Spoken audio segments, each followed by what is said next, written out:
Yeah. So I have a canister right there of binder. Alan, Yes. how important do you think are binders for general population? I think today they're absolutely necessary. Absolutely necessary. Why? Well, go back to 1950.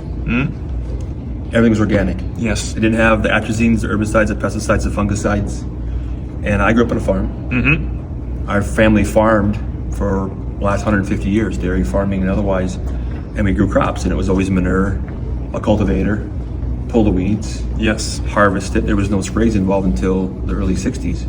And so since then, they came out with atrazines, and then they've specialized the seed with GMO processing. So, we have 80 foods today, just Roundup alone, are 80 foods, and we know what that does in the body with the copper deficiencies. It steals minerals, right? It's a mineral chelator. Yep. Chelate means to claw or take away something. So when you have all these herbicides and pesticides and fungicides on your food today, it comes in the body, it gets through the gut wall, damages the gut wall, and when it damages the gut wall, now you have weakened collagen. So instead of having these tight junctions, you have loose junctions. Now you're leaking proteins through, but you're also leaking through the herbicides and pesticides.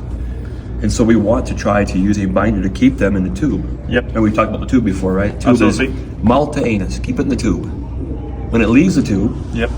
now your body has the ability to absorb it, but more importantly, the liver has to deal with it, the kidneys have to deal with it. So I had a friend that just died, didn't die. His aunt died of kidney cancer, had a big mass in the kidney.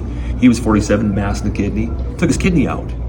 And while he's at the kidney specialist, she says, yeah, I just can't figure it out. We're having so many people in their 30s and 40s having kidney cancer and kidney failure.